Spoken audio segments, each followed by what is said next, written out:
and to the Metro 50 event sponsored by the Andrews Institute for Civic Leadership. The Andrews Institute for Civic Leadership was founded in the memory of and to extend the legacy of legendary civic leader Nelson Andrews. And we're so happy today to have Sue and Carter Andrews with us to enjoy the Neighborhood Association meeting and to help us with the latest initiative at the Institute. Thank you so much.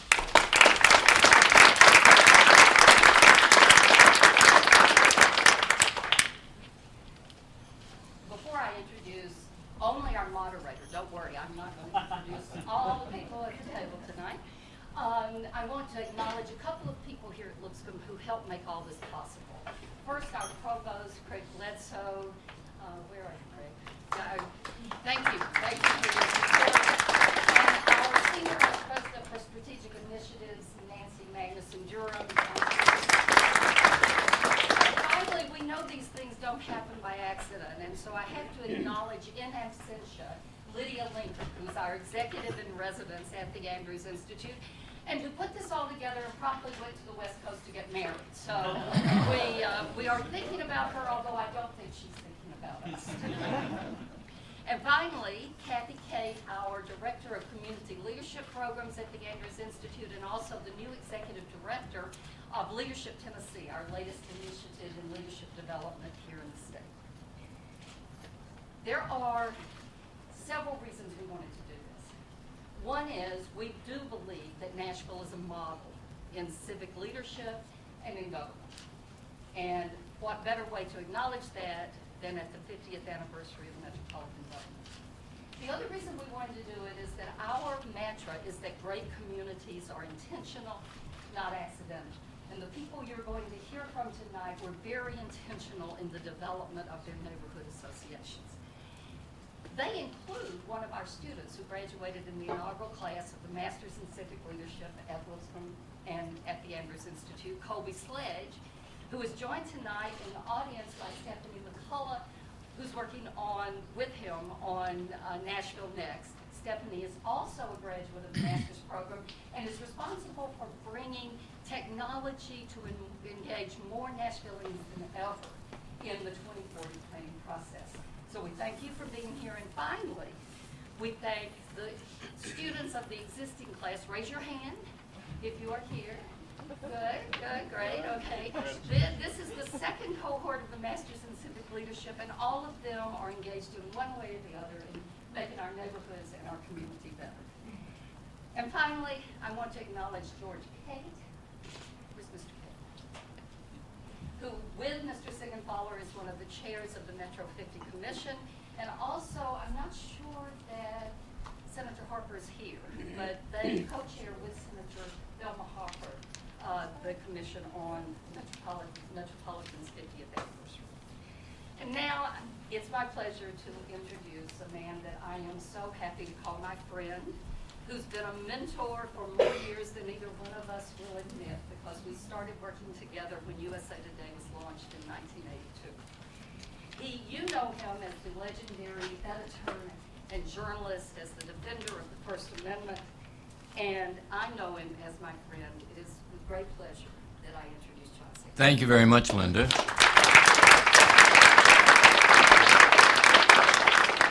You know, if you get old enough, and I'm 85, and you have the right person introducing you, you get applause before you open your mouth. So it's great to be here. Sue, Carter, how wonderful it is to have you here. I know that the spirit of Nelson Andrews is all over this meeting today, and having you here makes that spirit more vital than you can imagine. You know, Metropolitan Nashville 50 years ago came after a very tough political struggle. It had been on the ballot in 1958. City of Nashville had supported it, voted for it. The county outside the city had voted against it, and it was dead. But 1962 rolled around. There was a great deal of discontent in that county, that county area that had voted against. Much of that area had been annexed, and those people who had voted to stay outside now found themselves inside, and they found themselves paying a little more taxes, and so it came up again. And in 1962, another tough campaign, much tougher campaign. In that first campaign, the Nashville Tennessean and the Nashville Banner were on the same side. And everybody thought, what in the world is going on here? Both newspapers are for something for a change. You know, we had been against everything. Each had been against everything the other stood for. Just one brief story to illustrate that. We had gone through a big fight in the legislature over daylight savings time. And we were for it, the Tennessee, and the Banner was against it. And Time magazine said, in Nashville, the Morning Tennessee and the Afternoon Banner rarely agree on anything but the time of day. And last week they couldn't agree on that. And you know, we were both for it. Many people said, you know, must be something wrong with it if both of them are for it. At any rate, in 1962 it passed. A big part of this city has always been neighborhoods, and that's what we're here to talk about today. Neighborhoods, a place where people have a stable relationship. Neighborhoods in our community, some are very stable. There are some neighborhoods that are unchanging, but there are many other neighborhoods where change really characterizes its evolution, their evolution over the last 50 years. So we're here today, and the first panel is going to focus on the history of neighborhood associations. These were the pioneers that made this community tick. Now, you see their names there, and I'm not going to read you long introductions about them, but I want you to know that you can read them for yourself right there. And in the interest of time, each of the panels, first the panel to my left, that has nothing to do with political ideology, they just happen to be there on my left. And Betty just said, nobody is to your left.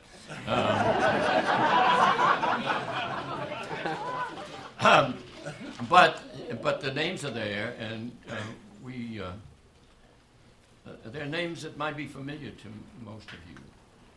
They are going to each take 5 minutes and sort of give you an individual perspective. At the end of that, we're going to move to the right and move to the present and the future. Now, my titles, the pioneers and the present and the future, has nothing to do with what they're going to say. They're going to say whatever they want to say. And, you know, as a First Amendment advocate, I support that. The important thing is that at the end of this panel's discussion, we'll hear from some of you, I hope. I know that each 5-minute presentation is going to be worth digesting. Some of you want to make mental notes, some might want to take written notes.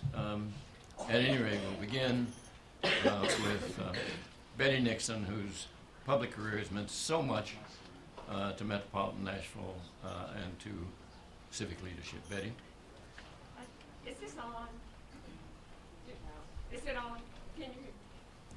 Is it on now? It's on now. Thank you.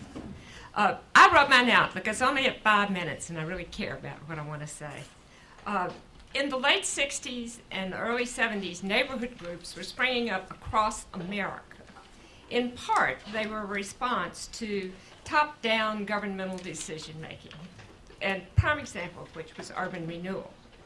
Nashville's first neighborhood organizations were formed in the mid-70s, early to mid-70s, and among them were Edgefield in East Nashville, Belmont Hillsborough, and Hillsborough West End. The goal of the neighborhood movement was to give greater voice to the grassroots in the public policy decision-making. That really is the important point. It was not just to organize neighborhoods, it was to give greater voice to the grassroots. In Nashville, urban renewal did several things that created reaction. Among them, it granted Vanderbilt University, a private entity, the power to condemn private homes and businesses in order to expand the campus. It built physical barriers around the black community through the interstate in North Nashville, cutting it off from the rest of the city. And it concentrated some, quote, unwanted uses in the urban areas. Those included public housing, rehabilitation facilities, and prison halfway houses. In the beginning, the neighborhood movement was decidedly urban. Its primary goals were first to strengthen the independent voices in the governance process, and secondly, to preserve the older communities bordering the central city. This vision was at odds with Nashville's way, and it was at odds with the new zoning ordinance. To quickly explain that, Comzo said you would have a central city in which no residences were allowed, surrounded by apartments and office buildings, so surrounded by a ring road, surrounded by shopping centers, surrounded by suburbs, and then rimmed by rural communities. But by the nature of our goals in the neighborhood movement, we were at odds with the status quo, and the movement and its advocates were seen as radical. Urban neighborhoods said no a lot. They said no to tearing down homes that were built from 1850 to 1940 to be replaced by cheap multifamily and office structures. We said no to rezoning residential communities for commercial use. We said no to the illegal uses that had been allowed to permeate our urban neighborhoods. Community is a key word in the movement. The neighborhood movement was not just about the buildings. It was about building communities that provided a vital urban life. We downzoned, we created historic zoning, we communicated, we monitored the work of the mayor, the planning commission, the board of zoning appeals, the traffic and parking commission, the metro council. We spoke up, we lobbied for sidewalks for our kids to walk to school, for increased water sewer capacity. We volunteered in the schools, we looked after our older neighbors, we had work days to clean up our neighborhoods. We worked together to improve public parks and open spaces, and we staged events to celebrate our progress. As the number of these groups grew and expanded into the suburban areas, we met each other at council meetings and other public events. And then we joined together to support our shared principles, to exchange ideas, and to lobby our common issues, and we did that in something called the Neighborhood Alliance. Let me end by saying I think Nashville owes a real debt to these pioneers, and they were many. Neighborhood organizations and their members created the vision and the reality of a vibrant urban life for Nashville. And they also made real more open government, which I think serves us well as we respond creatively to change and to challenge. Thank you. Thank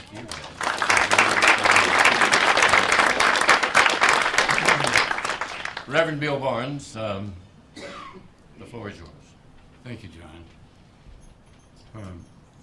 To give a Methodist preacher 5 minutes is pretty gutsy.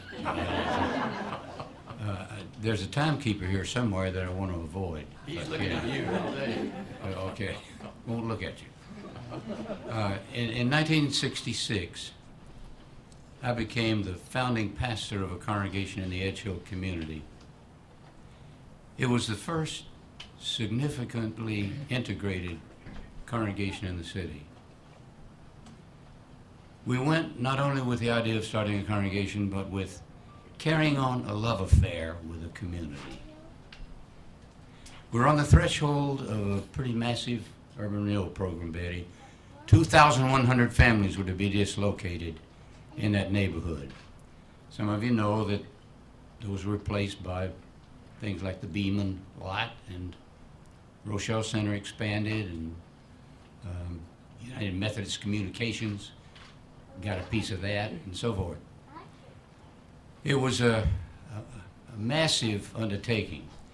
And the thing is that as soon as the community found out that the congregation cared about it, we started getting knocks on the front door. An 80-year-old retired railroader who had a letter in his hand saying either 60 or 90 days, you got to be out of your house. I wish there was time to really go into this, but let me just say that the replacement system at that time for the displacement that was going on, the replacement system was public housing. Already in Edge Hill, it was Edge Hill Homes and Gernert Homes. Edge Hill Homes was expanded.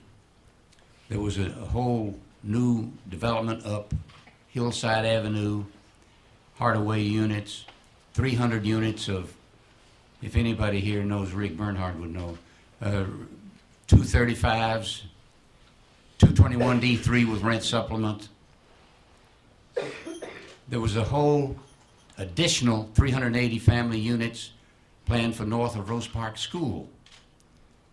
And we were managed to get Avon Williams to lodge a federal court suit, which finally was won, to replace that 380 public housing with Turnkey 3, Rick, Turnkey 3 units that provided for the same income levels, individual homes. If today every one of those 100-plus homes is under purchase. So there was a definite long-term effort by the congregation and others to do something about concentrated poverty, which we're still dealing with and will be dealing with for quite some time. The only other thing I've got time to mention is seen in the living room at Edge Hill Church one day, the folks from Gernert Homes were meeting with the two managers of the Piggly Wiggly. And as we were leaving, I said, well, don't you guys start a scholarship fund? 21 years later, over $500,000, and this is a function of the neighborhood association. 21 years later, over $500,000 have been put into scholarships for kids in Edge Hill who are going on to college, as well as having a monitor, an adult counselor with them through the process of their education. Neighborhood associations have a definite place to play, and I conclude with a coveted statement by Reinhold Niebuhr, who said that the human capacity for good makes democracy possible, and the human tendency to evil makes democracy necessary. Neighborhood associations are necessary to the democratic process in Metro. Thank you, John. Thank you, Bill. I would say, thinking back over all these 50 years, how lucky we've been to have great leadership. Next speaker, when he was a candidate, was the candidate of the neighborhoods, and when he was a mayor, he was the mayor of the neighborhoods, Bill Purcell. Well, let me say what a privilege it is to be here at Lipscomb and in such extraordinary company, not just here on this platform, but frankly in this room, because from one side of this room to the other are the people who have lived the experiences we're about to talk through together, and in many ways will decide the future of all of this. And then for me to follow Betty Nixon and Bill Barnes is extraordinary. When you follow Bill Barnes, really you just want to go straight to the collection and the benediction, and you're pretty much done, and that's what I'm tempted to do right now. And Betty Nixon and he are truly the pioneers in this city, in this movement, in this effort, of which we're all beneficiaries, and no one more than me. 30 years ago, I guess exactly this year, my wife Debbie and I went to East Nashville to look, actually it was on a house tour, to look at houses there. And we fell in love with East Nashville. We fell in love with the built environment of the place. We felt attracted to the people who were there, those who were newly there, and frankly those who had been there generation after generation, the fact that we sensed it as a welcoming and accepting place of great diversity, much greater than most neighborhoods that we'd ever lived in here or anywhere else. We fell in love with the fact that we could afford East Nashville, which was not true of a lot of other neighborhoods for a young public defender and a young state employee, so we bought a house in East Nashville. I remember going to the first neighborhood meeting. It was a meeting of the Lipscomb Springs Neighborhood Association. The neighbors had come and said, it's time to experience what we have together as a neighborhood. At that very first meeting, I witnessed the first secession movement I'd ever seen. The East End was seceding from Lipscomb Springs. It was too large. It didn't actually represent the people in that area where Vice Mayor George Cate had grown up, and so we became our own neighborhood. But from that experience, I came to know not only my neighbors, but a lot about what had brought them together. And to be honest with you, it was not a particular tragedy. It was not a particular assault, as Betty Nixon experienced in the eminent domain cases. It was rather a shared conviction that what was there was good, but it could be better, that what was present was critically important to quality of life, but that what had been lost, quite frankly, in education, in public safety, and our chief, Steve Anderson, is here, and the police officers who, he's been there throughout this period, know, I think, as the neighborhood did, that this was not the safe neighborhood connected by families, multi-generational, living together, watching out for each other, and in the process, we were not safe. We were not being educated as we once were. We didn't have those things that neighborhood knew were possible, and people came together around that thought. We were absolutely attentive to what was going on over in Betty Nixon's neighborhood. For me, in 1986, the neighbors came and said, we'd like you to run for the legislature. And I said, I've never been to the Capitol. And they said, you're perfect, we'll send you. And having never been to the Capitol, I just went off to run and campaign with neighborhoods, some organized, some not organized, and got to the Capitol at a time when, frankly, much of the political power and political authority that we looked to Washington for had now come back to the states. President Reagan had made it clear that that kind of central interest in Washington was not going to descend to neighborhoods like ours, and so we began to focus as a state on things like education and things like safety, and we lengthened prison sentences, and we built more prison beds, and we focused on education reform. But what also became apparent to me, as it was to Jan Bushing, for example, who had been elected out of the neighborhood movement in Betty Nixon's area at that time, was the reality that in the end you could pass all the laws that you wanted. But if there wasn't an implementation at the local level, if there wasn't interest at the local level, if there wasn't oversight at the local level, it wouldn't matter all that much.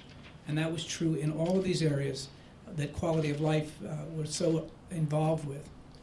And having realized that, I ran for mayor. Running for mayor through the neighborhoods of Nashville made very clear to me that where neighborhoods were organized, people had not just a shared vision about what was important, but what could be done. In those places where neighborhoods had not organized, had not come together, there was no less need, there was no less hope or vision, but there was no ability in the end to bring those things together. And so when the people of Nashville were kind enough to allow me to be the mayor in 1999, the very first thing we did on that first day was, by executive order, create an Office of Neighborhoods. And it was my great blessing and great honor to select the first person to lead the Office of Neighborhoods in the first Office of Neighborhoods in Nashville, and thank God I did. It was Brenda Wynn. You know, that's great. You know, you'd much rather be introduced by the mayor than you would me, Brenda, so have at it. You know, I thought about this. I thought, what was I thinking to agree to follow the likes of Betty Nixon, Bill Barnes, and Bill Purcell? Well, let me just tell you, I wasn't thinking at all. So my role tonight is to talk to you about what we did in that first Office of Neighborhoods. And as I sought to prepare my comments tonight, I pulled out an old file. I found that executive order that Bill Purcell used to create the Office of Neighborhoods. But I also found a presentation that I'd done to the Stanford Estates Neighborhood Association in 2000. In 2000, just a few months after we had taken office and created this Office of Neighborhoods and figured out what we were going to do. So I want to share with you really quickly what I told that group at that meeting. In an effort to improve the quality of life for all Nashvillians, and based on the vision of Mayor Bill Purcell, had for our city when he took office, Nashville is taking a neighborhood-based approach to addressing challenges and opportunities in our city. Our efforts are driven by the belief that collaboration among government and others outside government is vital to improving neighborhoods. As part of that vision, Mayor Bill Purcell created the Mayor's Office of Neighborhoods on September 22nd, 1999. It was one of his first official acts as mayor. Mayor Purcell's vision for the Office of Neighborhoods just after the election was an organization with three primary responsibilities. First, to be sure that the mayor and city government was receiving regular and accurate concerns of the neighborhoods that make up our city. Second, he wanted to ensure regular and constant communications with existing neighborhood associations. And finally, and though some folks in this room didn't agree with me, this mayor thought that his new office needed to be in the business of assisting in the development of neighborhood associations in areas where they didn't exist.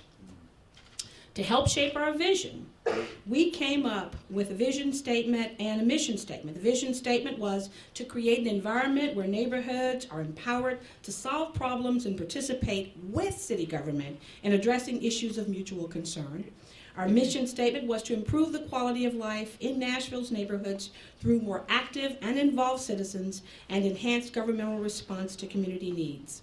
Now, I told those folks that night, I said, today, the Mayor's Office of Neighborhoods handles constituent services, but we wanted to be more than constituent services. That was our goal. We had to be more than constituent services. We also coordinated Mayor's Night Out and Mayor's Night In meetings, and some of you in the room came to those meetings. Some of you came to Mayor's Night Out meetings, and you came down to the courthouse where the mayor brought together his staff, metro department heads, and you sat down and you talked to folks who could solve your problems. We got to hear firsthand what it was that you needed us to do. Our office also published at that time a quarterly newsletter, and we served as a convener of what we call the Neighborhood Response Team. That team was a coordinated system of service provision, neighborhood planning, and outreach processes that honored the value of citizens' time and participation and had minimized the duplication of our efforts across the city. We brought together metro departments with neighborhood representatives to respond to and identify or solve problems. The team was made up of Codes Department, the Health Department, the Fire Department, Public Works, Nashville Electric Service, Beautification, the Planning Department, the Legal Department, and the Sheriff's Office. In addition to reaching out to neighborhood groups and associations, the Neighborhood Response Team also ensures regular and continuing dialogue among metro departments. I wrapped up by saying, Arthur Bloom says that neighborhood revitalization is dependent on resident revitalization too. One cannot build the physical infrastructure of a neighborhood without also building the social infrastructure. This Arthur Bloom quote established for us the basis upon which we hope to build the capacity within neighborhoods to bring about true neighborhood change. And so I was able to report that night that because of this mayor and the Metropolitan Council's approval, we were going to provide funding in the budget that year to implement a neighborhood training component that was to build the capacity of people in the community to change their neighborhoods. A lot of you came to some of our neighborhood training sessions. We did Codes and Zoning 101. We did grant writing for neighborhood groups. We did becoming a 501c3 organization. We did all of those things in order to try to build your capacity to bring about change in your community. But the other thing we did, this mayor did, was to invest in neighborhoods. We also reported that night that we were going to have a neighborhoods conference, the first ever neighborhoods conference where we recognized neighborhood heroes, and we were going to physically invest in neighborhoods. We had $100,000. We got $100,000 from this mayor to make small-scale improvements in neighborhoods. Neighborhood groups oversaw the implementation of the grants that they wrote and got funding. And so it was again my great pleasure to serve as a mayor, as a first director of the Mayor's Office of Neighborhoods, and to see neighborhoods in Nashville grow from the about 300 that we saw when we came in to somewhere in the neighborhood or in excess of about 600 now. So, thanks so much.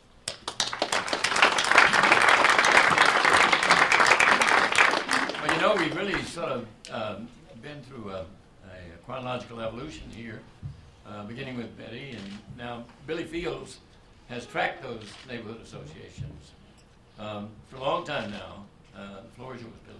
Well, the first thing I thought I was going to have to do tonight was talk about when Robertson actually came across the river and met John Donaldson to welcome us to Nashville, but y'all have covered that. But what I would say is in 1986, my wife and I moved back to Nashville. I'd grown up in Goodlettsville, and she wanted to buy a house, and I had very much the same kind of experience that Mayor Purcell had.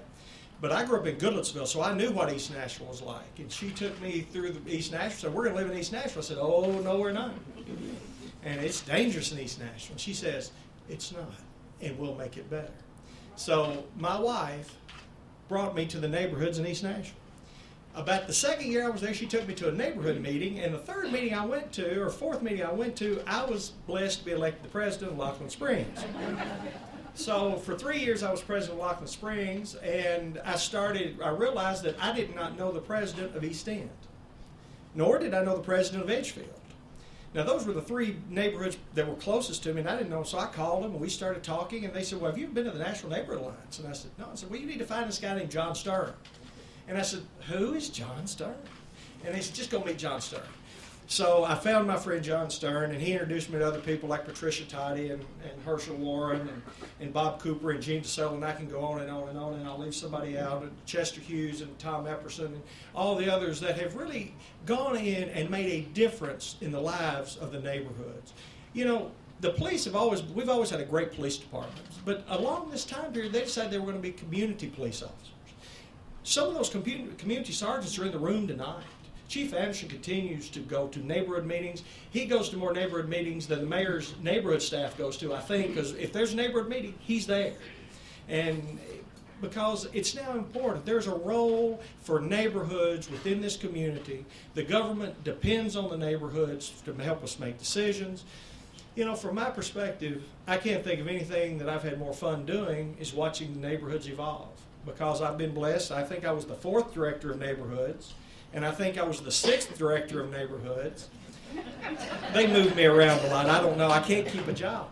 But the reality is, through those opportunities that mayors have given me, I've gotten to see this community in such a wonderful way, to work and see neighbors get excited about we can do this together.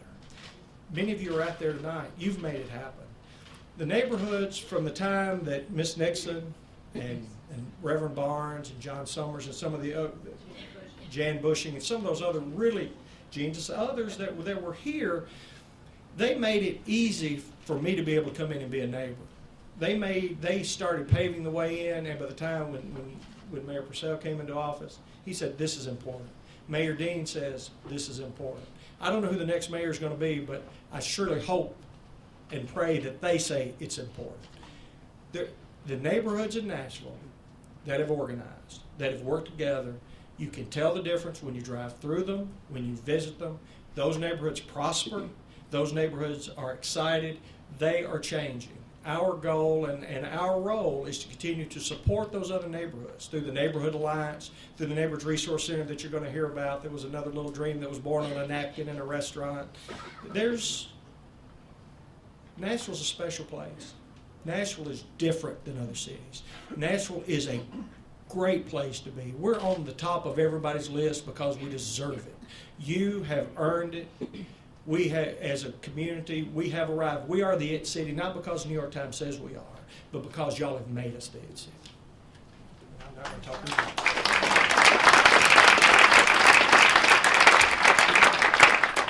it. You know, the story of 50 years of Metro, particularly when you think about the neighborhoods, is a success story, a great success story. And when you read about Nashville, wherever you are in this country, almost wherever you are in the world, you know what a great city it is. And its neighborhoods have made Metro work, and Metro has given us a national reputation. But you know, every moment of our history has not been all that perfect, all that lovely. And I mentioned just one moment that was ugly as a lead-in to Sharon's presentation. There came a time in this city when traffic became a serious problem, and there was a decision made to take the interstate 40 through North Nashville. And there were two routes. And those of us who lived through it look back on it and realize that the route we took destroyed many businesses in what was then a viable Jefferson Street. Which brings me to Sharon Hunt, who's going to talk to you about jump. And that's Jefferson Street United Partners. Merchants Partnership. It's yours. Thank you very much.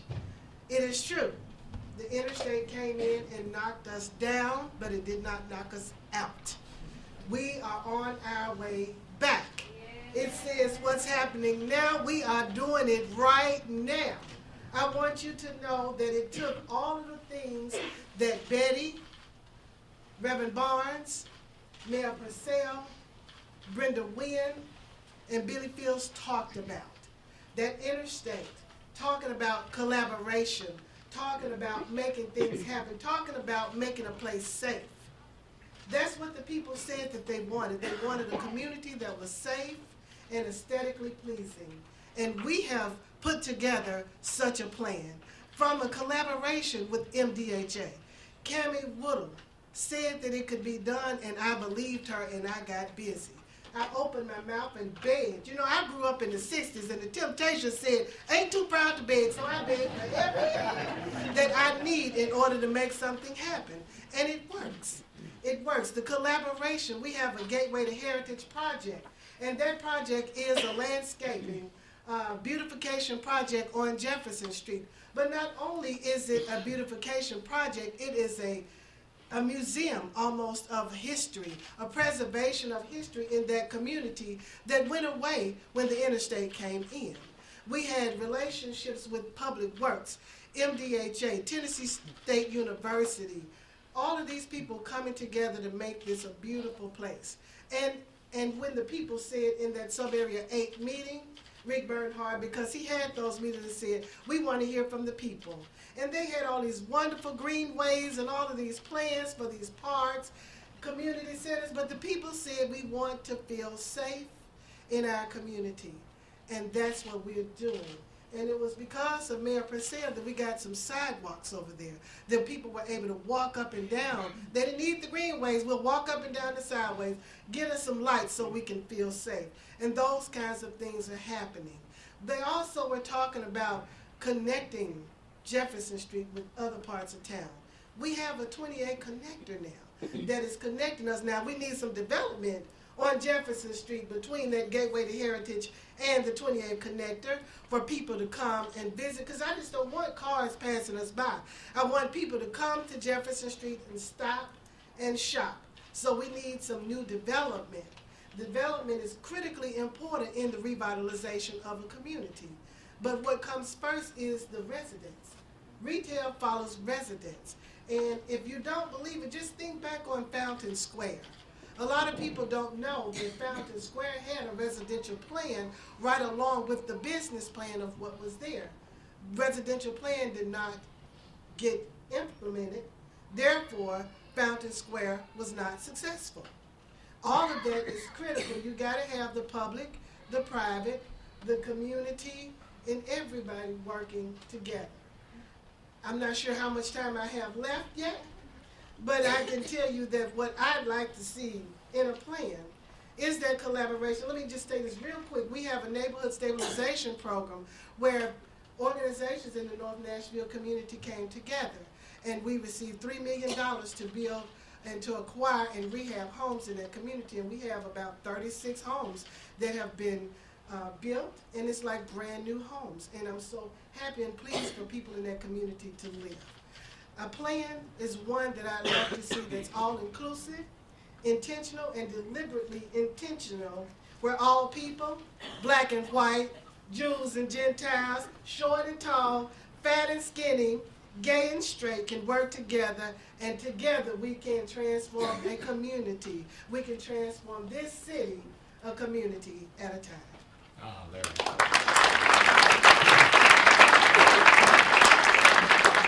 Ben Freeman, I know you're involved in Crossings Nashville. Many of you might not know about Crossings Nashville, but you're about to find out. Ben? All right, let's see if this, is this on? Yes. Okay, good. I'm not quite as articulate and of a speaker, and but I'm really honored to be here today as a newcomer to Nashville, and really to see the vision and the. Okay, is that it? But really honored to be up here with this panel. I mean, I'm a newcomer to Nashville, and to see the vision and the commitment that was made long ago, and you really see it today coming forward, and to be active in it, and it really sucks you in as a newcomer. And if you don't think this city is different, you really need to go live in other cities. You know, if you've grown up here, it's hard to appreciate it.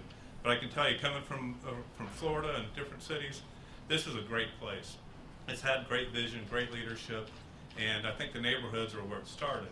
And you know, I'm a business person. I got involved in the business side, but the neighborhood and the people are what really brings it home for you. What really brings it together.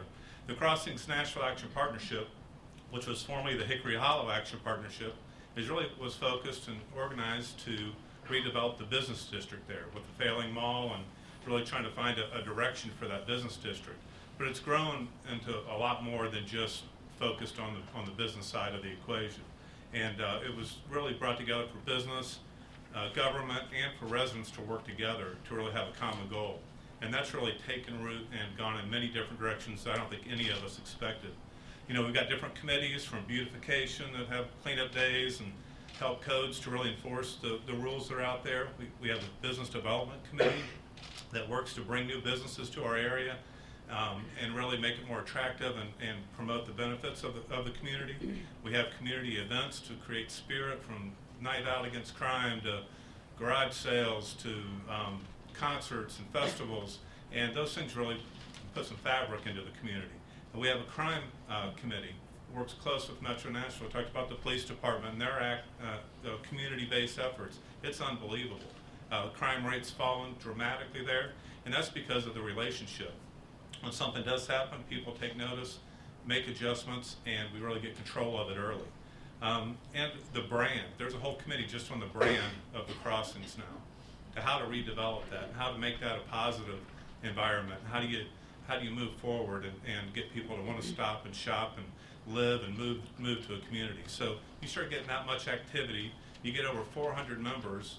You know, I got kind of coaxed into it as well. I went to a meeting one day and they said, oh, we need to start this new group up to bring all the associations together.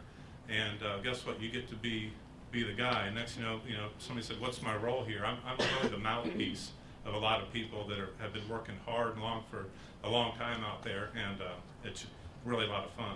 But we organized in 2010. You know, now I pretty much do more director type things in that association. There are leaders that have been active a long time that have really taken on and taken active roles again throughout that whole organization.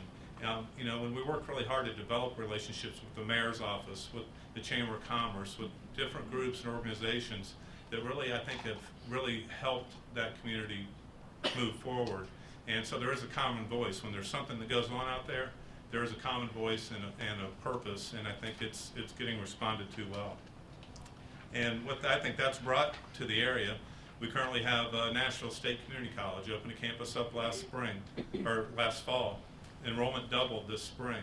They've already approved the next expansion. MTSU has moved in to offer additional classes. Talking to the administration there, they're now expecting up to 7,000 students in that campus. Metro has committed to put a regional library, rec center, park. HCA has invested $220 million into a data center. Meharry Medical's just announced we're putting a 6,600 square foot primary care imaging center in. The Global Mall, the mall is sold, and we have a new owner of the mall. We're excited to hear what is going to happen there. It's called the Global Mall. So that's what's happening. It's the fastest growing zip code in Metro. It's going to be the fastest growing zip code moving forward. Very diverse, dynamic population. And I think that's what neighborhood associations bring. So we've kind of brought it together with Crossings Nashville, and the fun part is now every neighborhood's creating their own associations, becoming more vibrant, and when things need to come together for a common voice, they're kind of using CNAP for that tool. So I think, it's kind of strange how the power comes together and that really spreads out, needs to get back into every neighborhood and on its own. So anyway, that's my story, and I'm happy to be involved.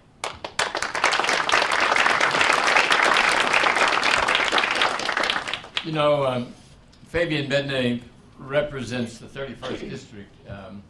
I mentioned that some neighborhoods are stable from the past, others are in transition, revitalizing themselves.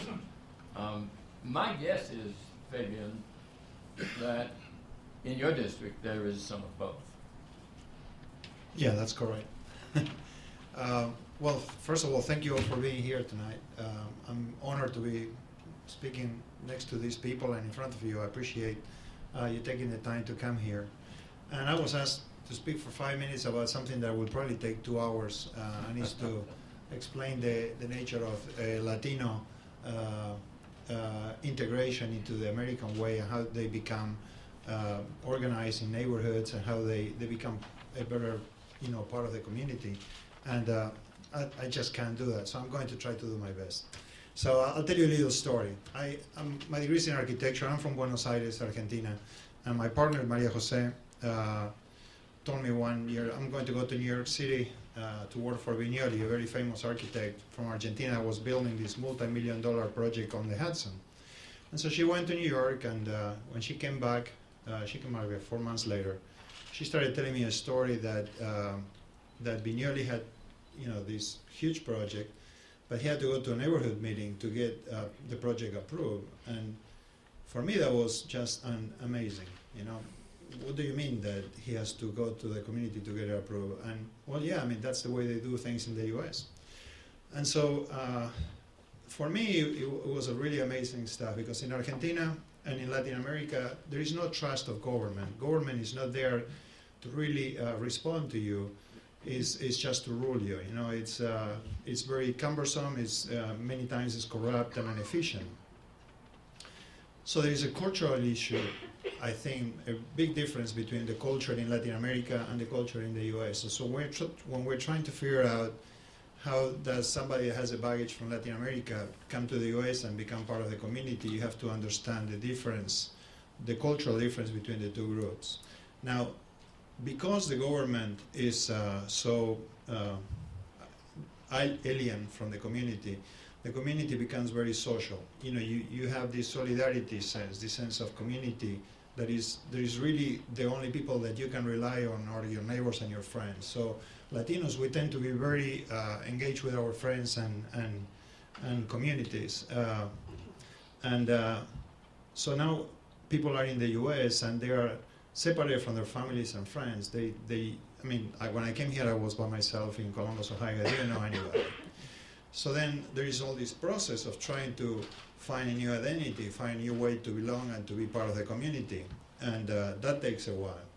So what ends up happening is that you find these non-geographic, non-traditional ways of finding your new neighborhood, your new community. What ends up happening is people may find that community in their church, or at a neighborhood store, or at a restaurant, or at a soccer team. We have one of the biggest soccer leagues in Nashville that are Latino. Just, for example, there is this club called Ibiza. And if you go to Ibiza on a night, you'll find hundreds of people there just engaging in salsa dancing. And I don't think it's so much about the salsa, but it's about really finding people that they can connect with in doing something that reminds them of home, something that makes them feel safe and a part of something that they understand. So I think it's a non-geographic thing. It's more like a virtual thing. Other ways that the Latino community has to work together is through civic institutions. And we have something called the Plaza Comunitaria or Casa Azafran. These are community organizations that create an environment, a space that kind of recreates a typical thing that comes from the times of the colony, which is called the Plaza Mayor. If you understand the typology of how the Spaniards went through the world, settling new cities, they will create a Plaza Mayor, a main plaza, and the church will be next to it, the Cabildo, government building will be next to it. Everything that was important to the community will be there. So the social life, the pulse of the community will be around this plaza. And so that's kind of what is missing in Nashville. I mean, when Latinos are trying to find that place where they can go and engage with their neighbors, that space is not there.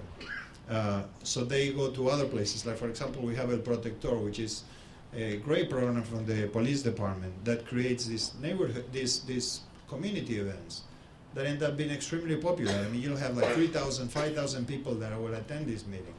They go there because they want to be connected. They want to be part of something that they are excited about, and they're extremely popular, you know. And it's great that the El Protector, that the National Police Department realized, excuse me, that was a good way to engage with the community, because the community was a little bit afraid of the police, coming from Latin America, where you should, and it would be a safe thing to be afraid of the police in reality. So, but here it's not the case.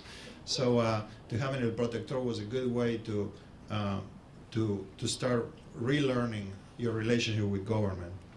The other thing that happens is many of my friends, people that I know, there is an upward mobility thing in the Latino community, and so people may settle when they just move into a city, in a part of the city, you know, like Antioch or Madison or whatever. But once they are doing better, they'll just buy a nice house in the suburb, and they'll move next to you. I mean, I'm sure many of you have immigrant neighbors that made it in America. You know, they had a successful life project, and now they just live, you know, in the middle of all of us. So they became like Americans, you know, truly successful, prototypical people. So I don't know that we'll end up seeing a Latino neighborhood like you can see a Chinese neighborhood or a Chinatown in New York City or in San Francisco. I mean, I don't think that we'll end up seeing necessarily a place that is predominantly Latino. That will be interesting. Now, the one thing that we have that is going for us that is great is Mr. Freeland, for example. He's realized that diversity is what is important about the area of Antioch, and he has created some environments that kind of look like, for me, like that Plaza Mayor, that main plaza, an environment where people can go and engage. And I'm sorry, I'm putting words on you, but it's, I mean, if you didn't plan on doing that, I mean, it was great, because I think that's going to be a very successful model to bring people together and to engage the community. Because people are starving for an environment where they can come together and be successful. And I think we need to create, as a city, we have an opportunity to create those environments where people can come forward and connect and be part of the community.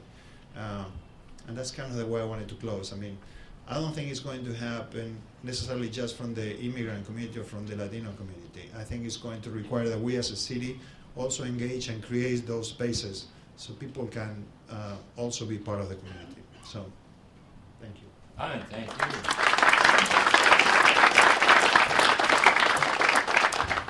Dan Heller, talk to us about being a neighborhood entrepreneur. Okay. That phrase, I wouldn't call myself that. Somewhere along the way, I got labeled an entrepreneur. Somebody whispered in my ear. I'm sorry.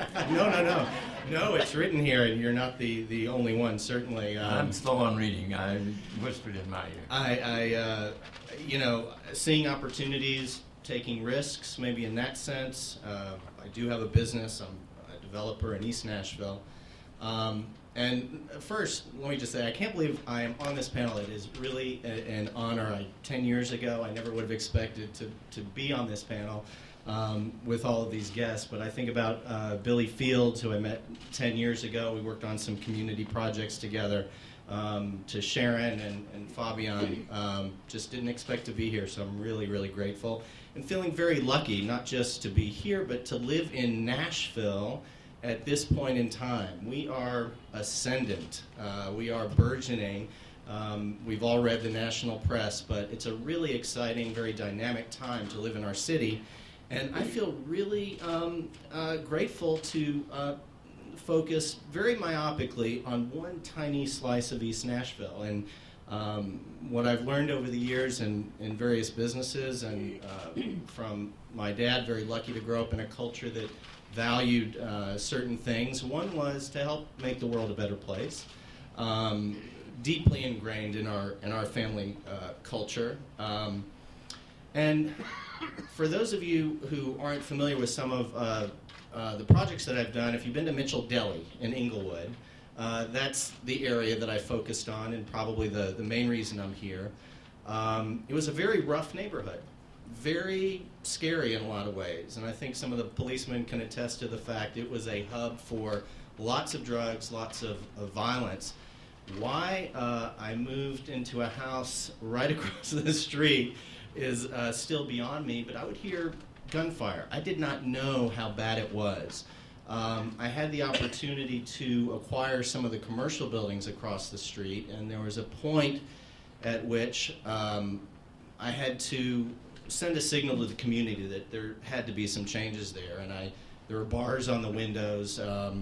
Early one Sunday morning, I got down on a knee and I got my electric drill, and just as I was about to take the first security bolt off, there was a loud bang, bang, bang.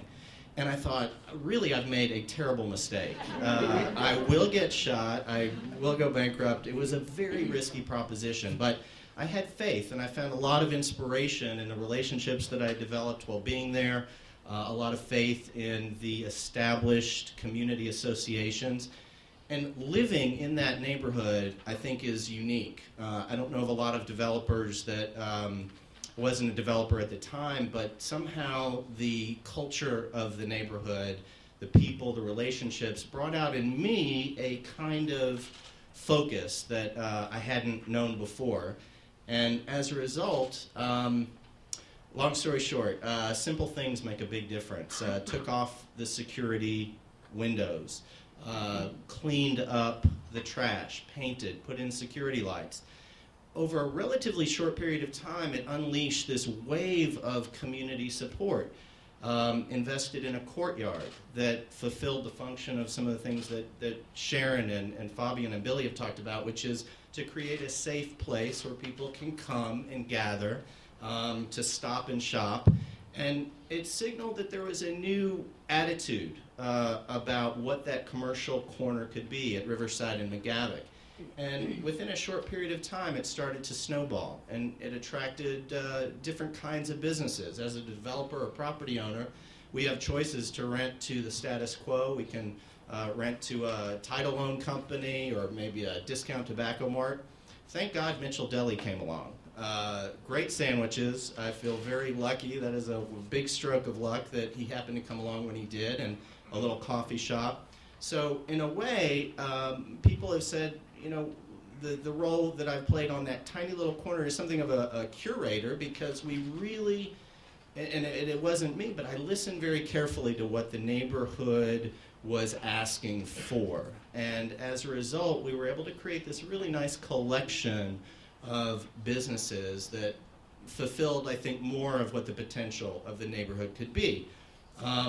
And, you know, I'm a little bit odd in some ways. I mean, I approach things in different ways, and I see opportunities maybe where other people won't. But what drives this is something I learned from my dad, who's managed a variety of people over the years. And he said one key to management is to create the conditions that allow people's natural genius to shine.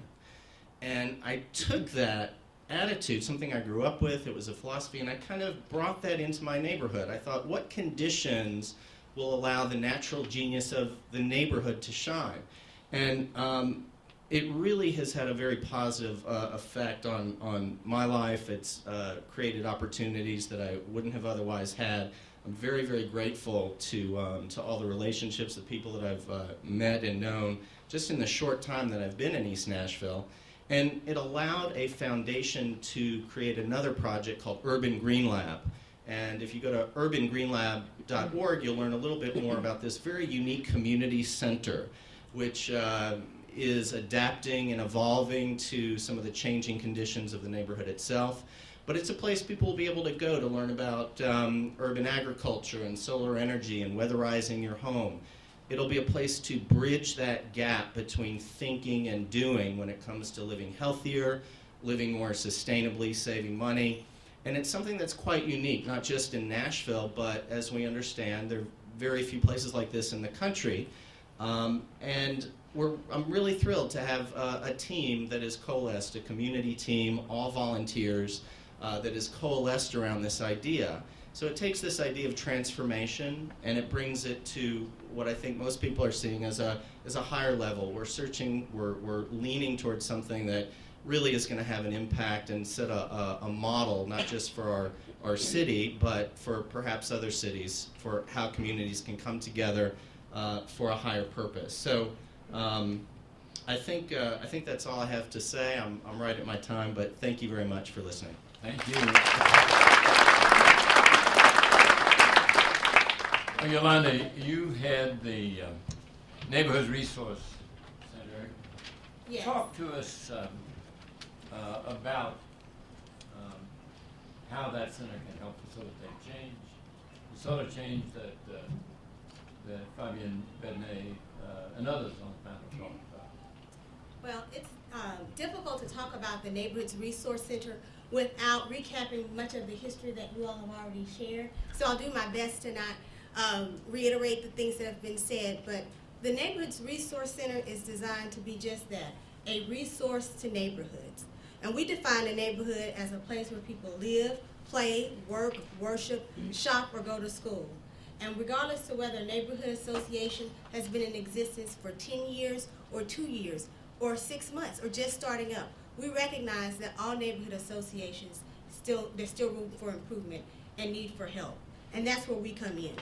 At NRC, we work to enhance communications between residential neighborhood groups, faith-based communities, local businesses, and the city of Nashville.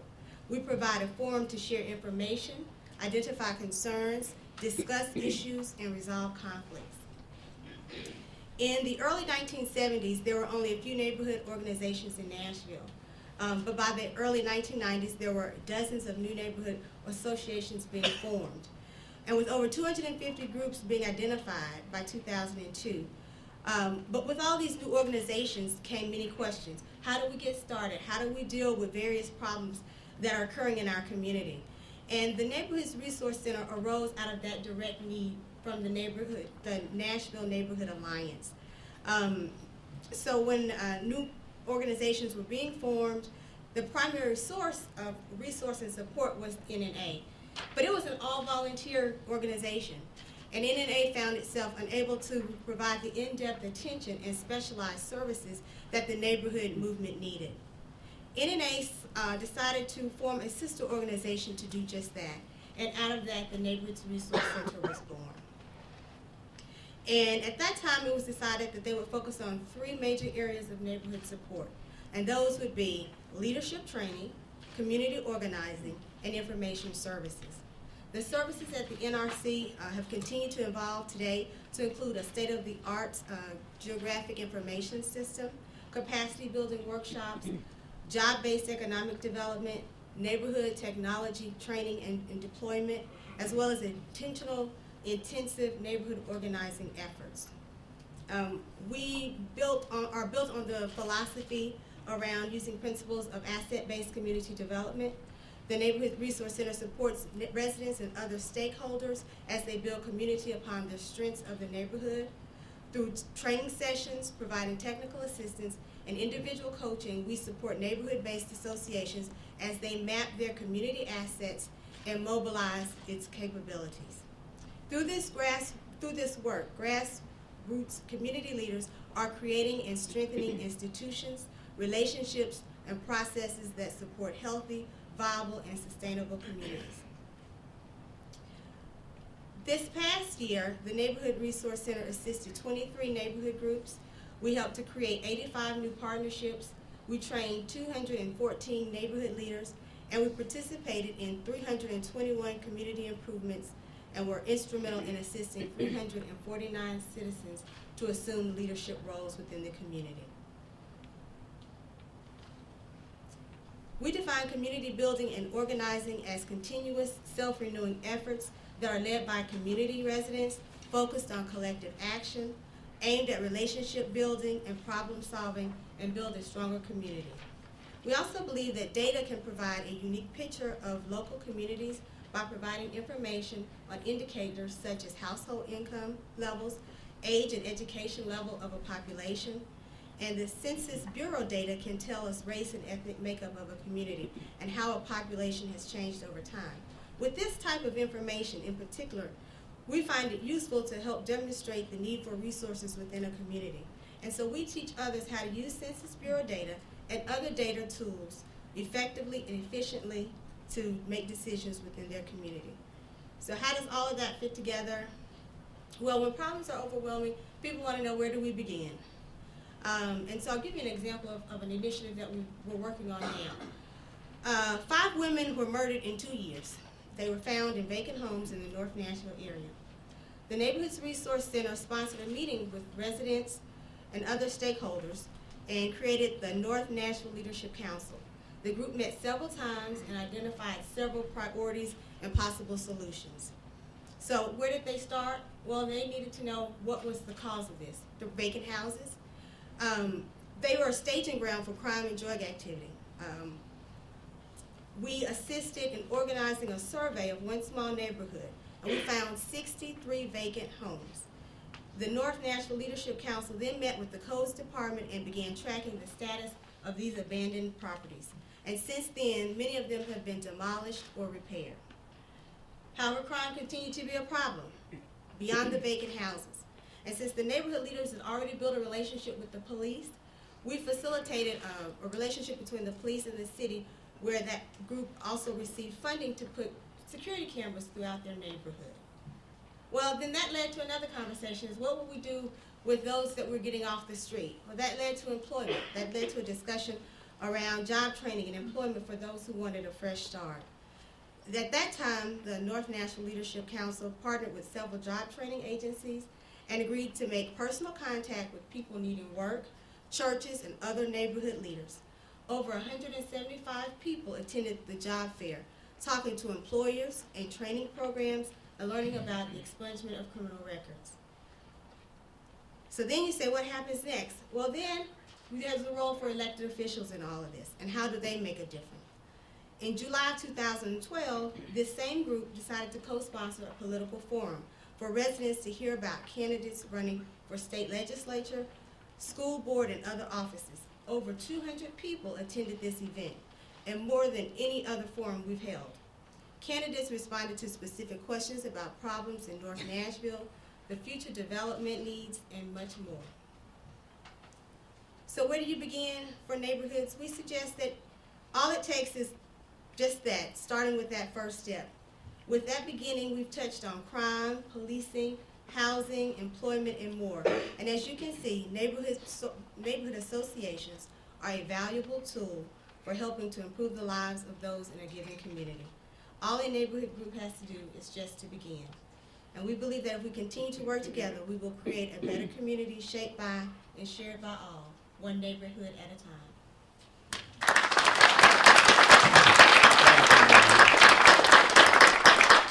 Kobe Sledge, you've been involved in Nashville Next. You've been involved with SNAP, South Nashville Action People. You know, you listen to these panelists, and the neighborhoods sound so wonderful, and they are. But there also can be friction, and there also can be tension. It's not always negative. Talk about that. Sure. I think every person up here, friction lives with them. Friction's the secret panelist here, I think, because the friction within a neighborhood association is what drives it. Friction is inefficiency. When we talk about friction, we talk about losing energy. We talk about creating things within it that aren't moving us toward that ultimate goal. But within those inefficiencies, I think within neighborhood associations is where we meet each other. Friction causes us to have to hear each other, to have to listen to each other. I became the co-chair of South Nashville Action People about 3 weeks before everything with the fairground started. And there was a lot of friction there. But in that friction is where I got to know a whole lot of people very quickly.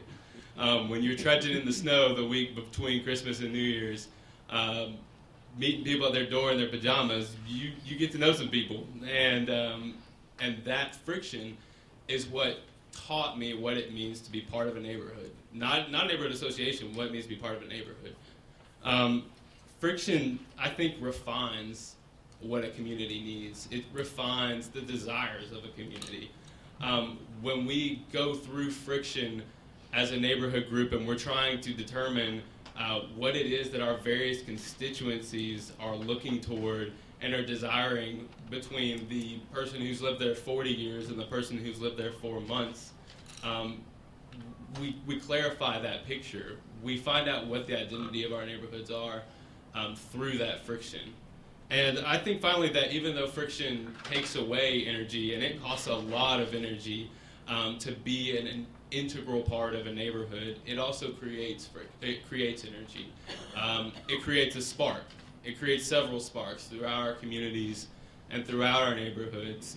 And from those sparks is where we're able to come up with the ideas that the leaders on these panels have come up with over the last 50 years. I think that when it comes to neighborhoods and when it comes to the future, and we talked about Nashville Next, as we plan for the next 25 years and we look back in this plan for over the last 50, Billy, everyone talked about essentially creating that group, creating that association, creating that office, and creating an environment where neighborhoods and metro government could work together. And it's worked. I mean, the evidence is here. We're all up here because it's worked. There has been efficiency. It took a lot of inefficiencies to get us there over the last 50 years, but we're here because city government and neighborhoods and businesses and nonprofits are working together and they're going through all that friction together, and that's exactly what we're going to have to go through over the next 25 years and beyond. In closing, the mayors here, Mayor Purcell, Mayor Dean, you have been mayors of neighborhoods, and Billy mentions, that he hopes that the next mayor of Nashville will take that same emphasis, will put that same emphasis on neighborhoods. The next mayor of Nashville will have to put that same emphasis on neighborhoods, and it's because of all the people up here and all the people in the audience that they do. The success of Metro, the success of Nashville is built on the success of our neighborhoods. Thank you very much.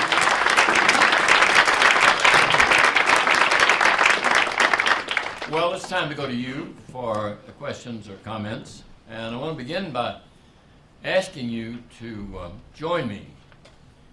I will tell you, when I sat down in front of this microphone, I had no hope, realizing there were 11 panelists here, that we would be through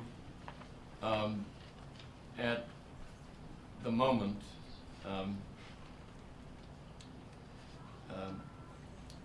15 minutes to the hour. And I've taken the last 45 seconds. It's now 14 minutes to the hour. And it's a great tribute, not just to Bill Barnes, who said to ask a preacher to give it in 5, but for all of them. And I just ask you to give this panel a thoughtful, meaningful commentary. And having said that, the danger now is that there is out there among you some long-winded people who are going to make a speech, and I'm going to ask you to keep it as condensed as you can. If you can put the question to an individual member, that's fine. If it's a general question, there may be more than one response, but they have proven they can be brief. The question is, can you? And now we're going to find out. Any question, any person. Now, if you don't raise your hand, I can get out of here at 6:50. Yes. You want to come to the microphone, please, so everybody can hear you, and then others might be challenged to line up behind you. I hope. All right, I think this is probably the best possible panel to ask this question, and it's a segue from... Would you mind just stating your name? Sure, my name is Freddie O'Connell. I think following on Colby's observation about friction, I think one of the most fascinating tensions is between organized neighborhood and kind of, again, to Councilman Bednay's point, the role of government in that. And I think there is obviously some friction there in terms of the support that a city and municipal government can provide to its neighborhoods, but then also the role in which neighborhoods sometimes become cast as antagonists. And I'd love to hear some observations from this panel and reflections on that from Nashville's 50 Well, I think that's right on the money, because the truth of the matter is, this is a government 50 years ago that was created out of friction. That was intense, but in the end, creative and positive. Who wants to respond to that? Well, I can talk about the fact that the interstate was a very intense friction issue with the North Nashville community. The fight went as far as the Supreme Court, and we lost. As you know, the interstate is here, and it's just come to the Gateway to Heritage project.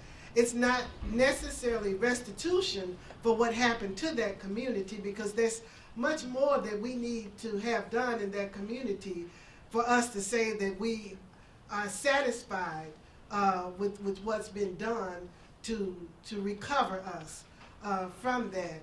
But I do think, when it comes to me personally, it is what gives me the confidence to ask questions, to ask for things that I want, to move forward and say that, you know, we deserve better and we expect you to give it to us. Bill Barnes. Well, I'm glad, Freddie, for your question, because historically, zoning has been exclusionary. We zone certain neighborhoods sometimes to keep the folks out that we don't want in here.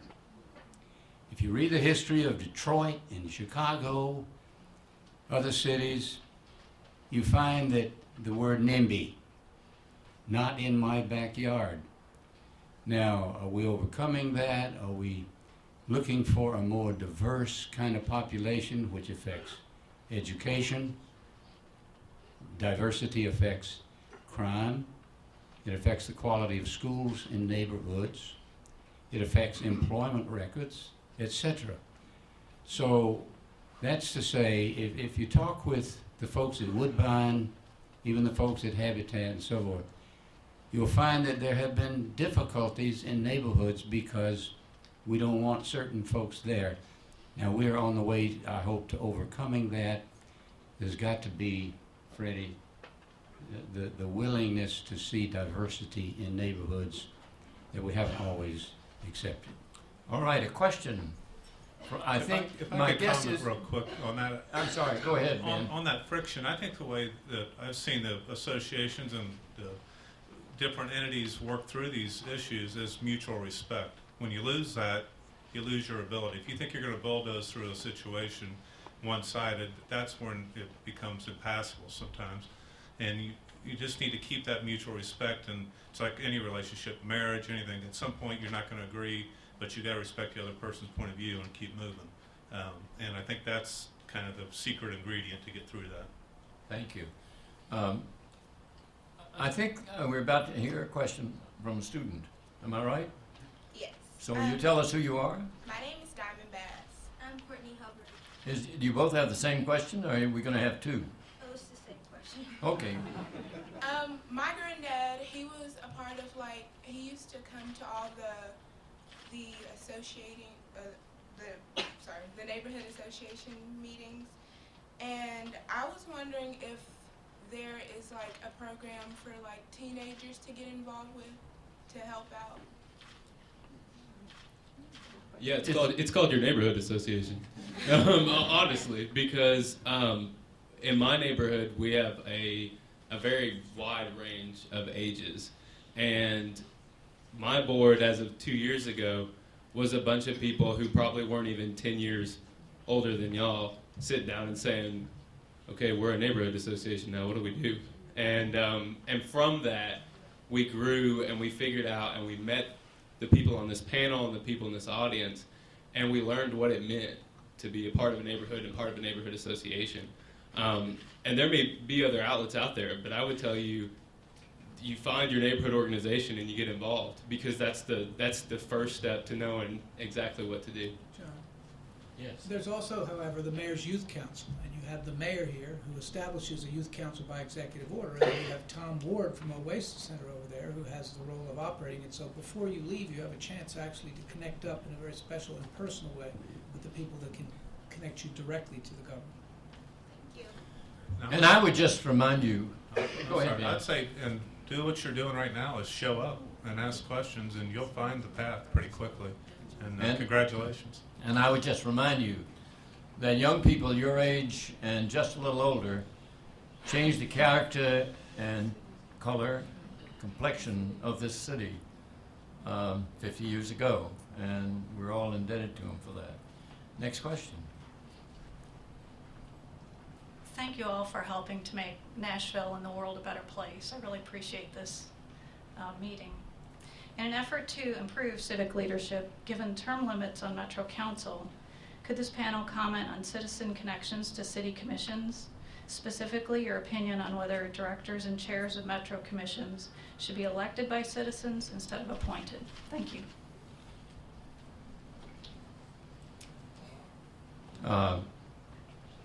Fools rush in.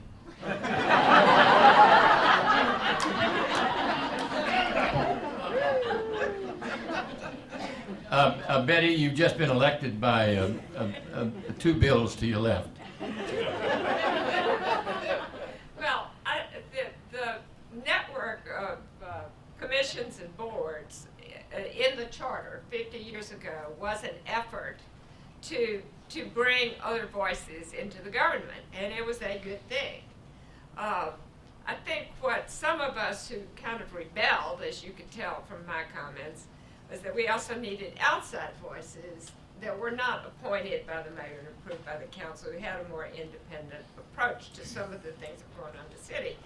I personally think that'd be an awful lot of elections, and I think we're probably better off with the process that we have, particularly since we have a 40-member city council, which has a pretty direct connection to its districts and the people.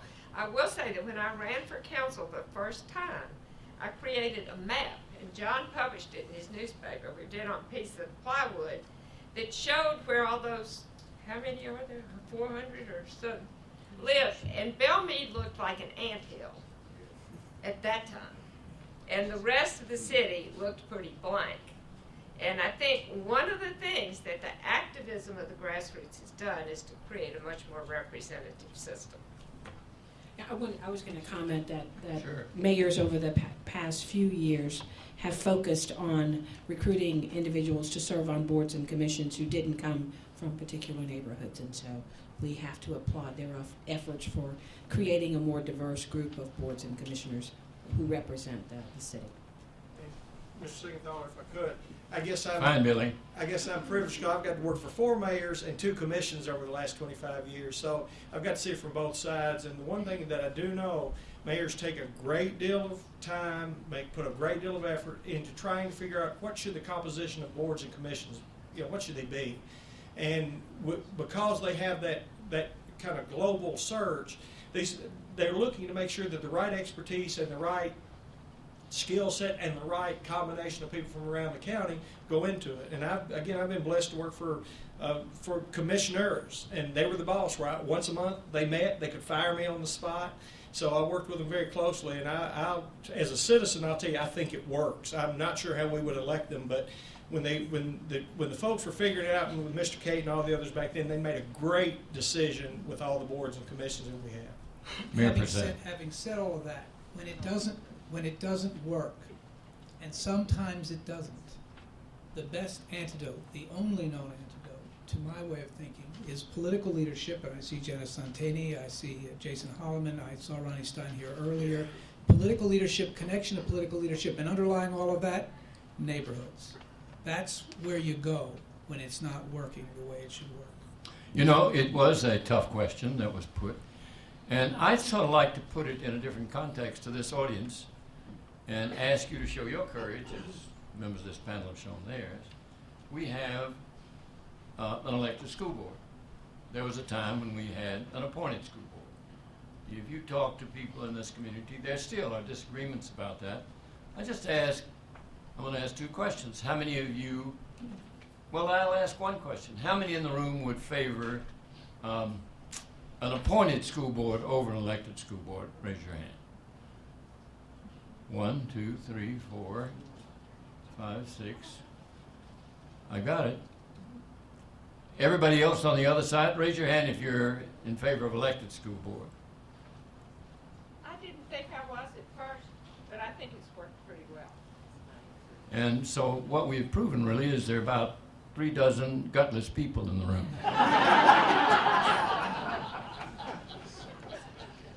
Good evening. I'm David Paget, Tennessee State University, and don't be shocked, I'm going to use the G word, gentrification. Nashville has been a pretty new player in the game of gentrification. I'd like to ask, in terms of neighborhoods, how anybody on the panel can answer this. When that occurs in Edge Hill, 12 South, how do you keep community or neighborhood organizations together? Because that could be a very, very friction-based issue, to say the very least. I looked over at Brendan Morrow from the Organized Neighbors of Edge Hill because, these guys have kept it together in South Nashville, right? We try. Well, Hope Gardens, in my opinion, is the perfect transformation of a community where you were able to bring people together and revitalize a community or redevelop a community without gentrification, which means that you had public involvement, you had private involvement, and you had the people helping to make the decisions on what's going to happen. You had different kinds of housing that was going to be placed there. Usually in gentrification, it's basically a takeover where the developers decide what they're going to do. They come in and they buy up the property and they push people out. Hope Gardens has about 50% of black and white.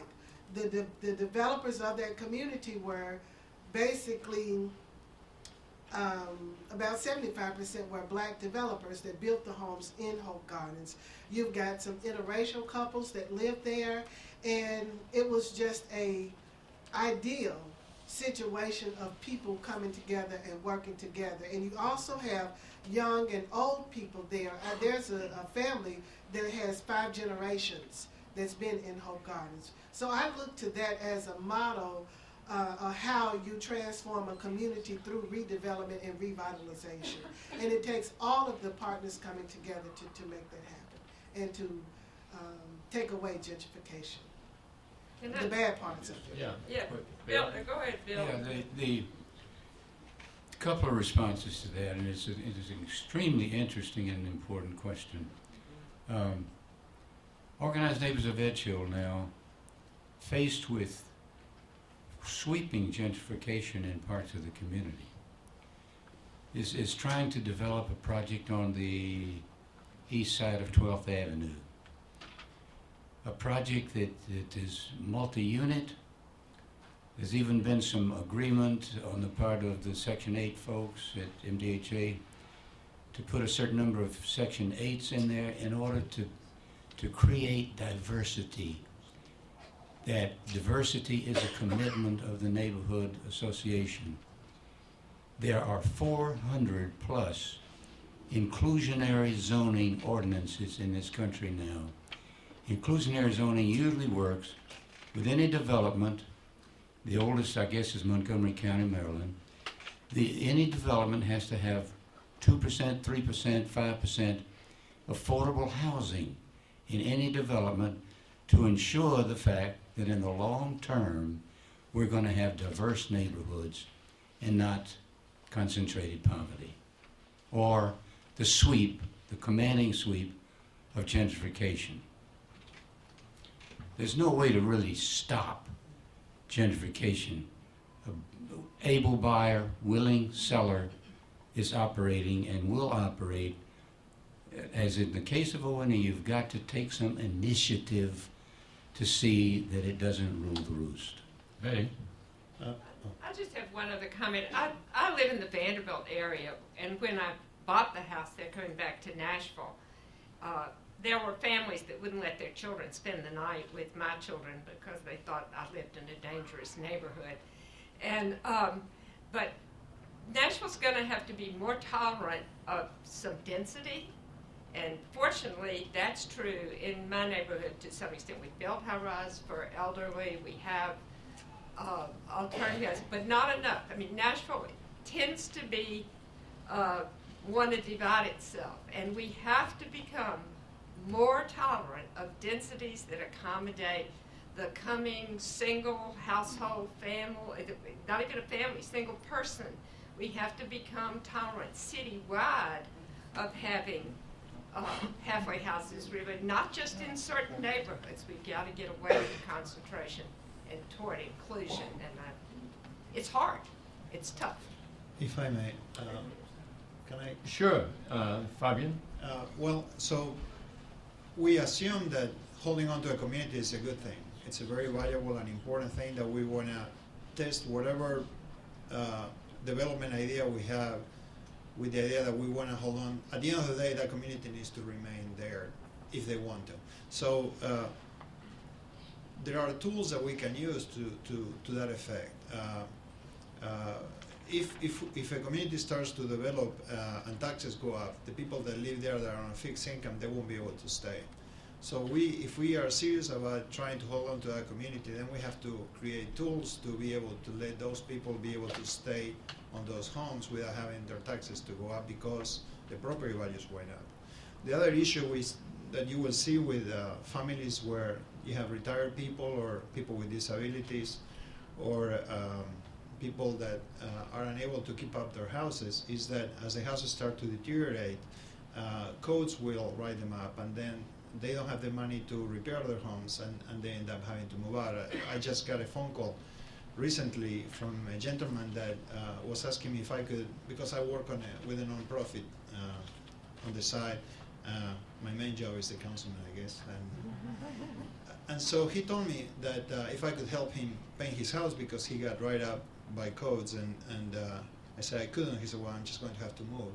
So that's what happens. I mean, I'm not saying the houses should be run down. The houses should that we should look the other way when a house is having a code violation. But we should have tools for people to be able to stay on their home. So, I mean, as a city, we have a responsibility if we want to hold on to that community to come up with tools that will help them do that. You know, I think there is maybe time for one more question. Yes, and then I'm going to call on the current mayor of our city and ask him to conclude. I'll be very loud. I'm Bonnie Basher, and I'm a co-president. You're about to get a microphone. Okay, I'll be less loud then. I'm Bonnie Basher, co-president of the Hope Gardens Neighborhood Association. And I thank you for your kind words. And this is more of a throwing out, we want help. When I moved to Hope Gardens, I thought about, am I leading to gentrification in this neighborhood? And that's the last thing I wanted to do. I want to live in a diverse community, which we have, and it's a lovely neighborhood. And I want our neighborhood to remain that way, full of diversity, full of all sorts of ages of people, people who have all sorts of different jobs. And as a neighborhood association co-president, I'm probably going to need help with that, and Davina would say the same thing, that we need help with that, and I've been wanting to meet you so that we can work together because we too want to shop in the neighborhood. And so this was not really a question, just a thank you to Sharon for her support for us. Thank you. You're quite welcome.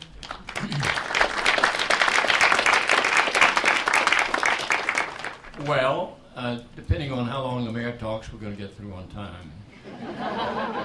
You know, I would just, the president of David Lipscomb was here a little earlier tonight. Randy, are you? He's not here, but I would like to ask all of you, in his absence, to give him a round of applause as a word of thanks. And again, I can't close without once more saying that the spirit of Nelson Andrews is here tonight. Those words on the sign over there, honor, courage, humility, characterize what he was about. He had great vision, and he was action-oriented, and Lipscomb's lucky to have that center in his name here. So I say to you, Carter, and to Sue, how lucky Lipscomb is, how lucky we are. With that, this last 9 months, 8 months and a couple of weeks, has been a great experience for George Cate, our first vice mayor, and Senator Thelma Harper and me, as we have found different ways to go back and reflect on the birth of metropolitan government. All across this country, there are places where we are envied. All across this country, people now speak of Nashville in different ways than they did 50 years ago. Nashville is a model city. One of the reasons it's a model city has been because of our leadership, because our civic leadership, because our leadership of our nonprofit institutions, our educational institutions. As much as anything else, we've had 6 mayors who have really gone out of their way, dedicate themselves to public service, and make this a better city. And I would just say, Carl, all of us look to the future, grateful for your leadership, and so happy to have you here tonight. And I'm going to get this stool out of the way and give you room. Thank you all very much.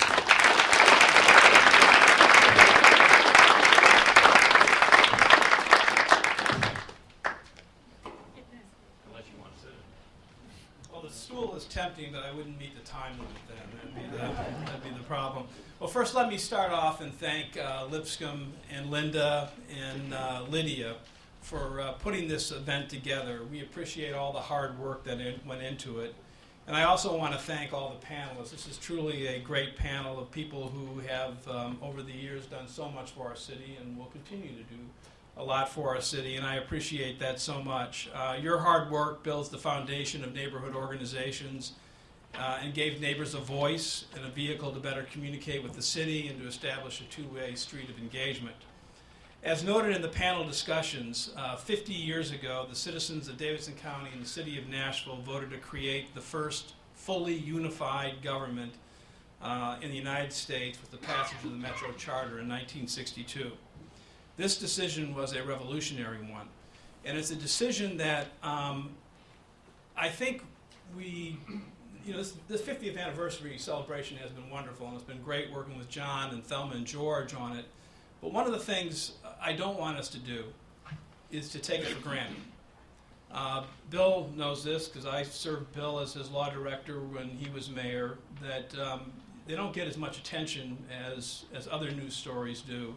But there are periodic challenges and threats to metropolitan government. There are different times, there are issues that come up where folks want to weaken the charter or do something that would diminish the strength of our metropolitan government.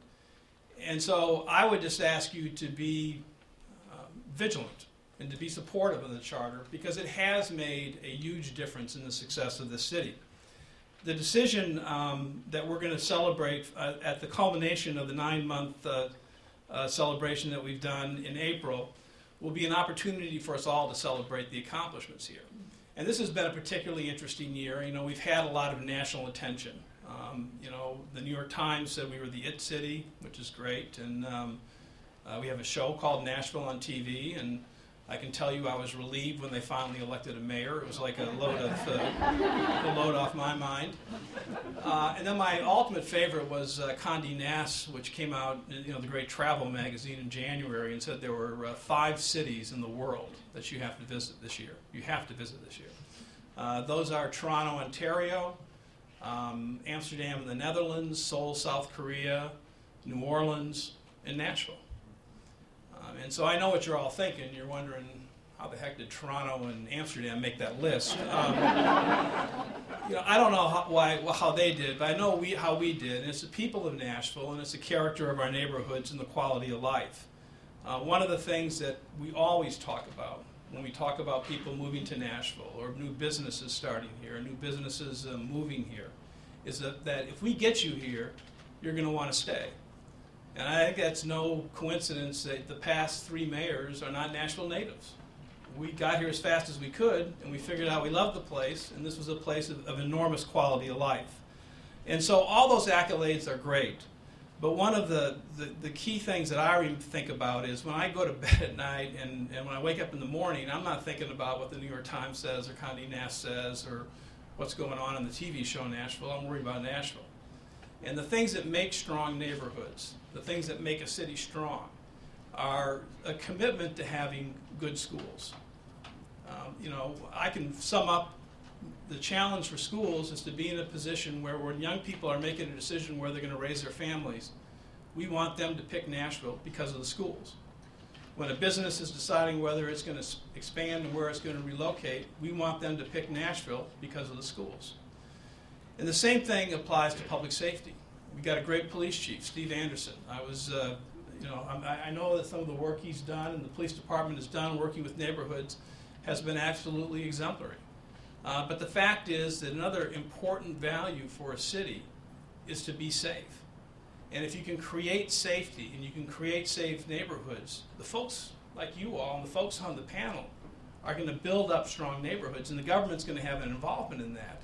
But that safety and those schools are essential. And it's also absolutely essential that we have people who are involved in creating jobs and creating opportunities. Because one of the great things I think has occurred in Nashville in recent years is that more and more of our kids want to stay in Nashville. Or they go away and they say, I'm coming home because that was the best place I ever lived. And you want to have that place where there's opportunities and jobs. We have another area I think is real important for us is to make the city more mobile, to work on in terms of how we can have transit in the city, but also to make it more walkable, to make it more bikeable.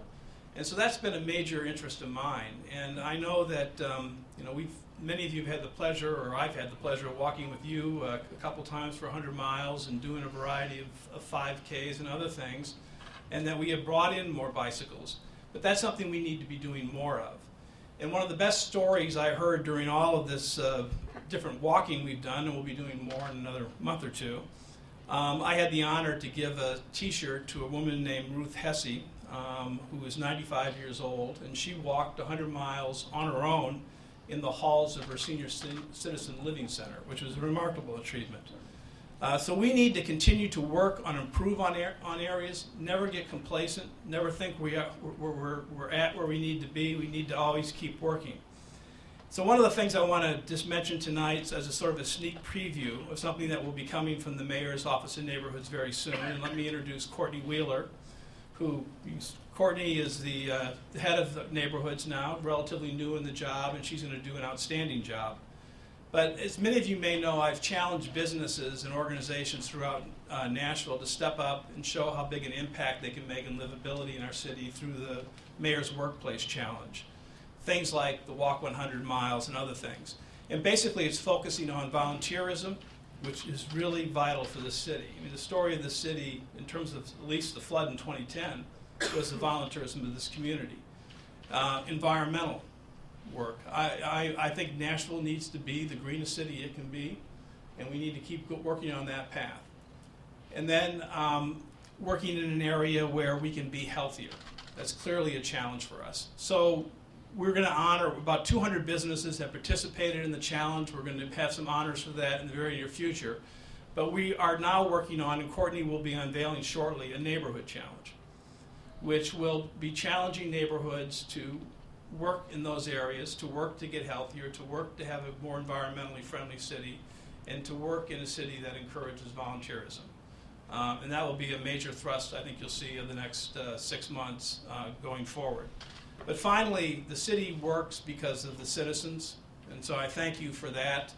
And one of the great things about Nashville, I've been here about 30 years now, but I can say this, that the city gets more interesting every year. I think the diversity in the city, which has changed dramatically during my 30 years living here, has been an enormous plus for our community, an enormous plus. And so I have no hesitation of saying, and I say this all the time to people, that Nashville's best days are still ahead of us. This is going to be a better place 5 years from now, 10 years from now, 20 years from now. And that's a great opportunity and a great privilege for us to have such a wonderful future. And I thank you all for your involvement. And again, let me thank John Siegenthaler and George and Thelma for all their hard work they've done in this, what I think is a very important celebration of the 50th anniversary of this great form of government. Thank you.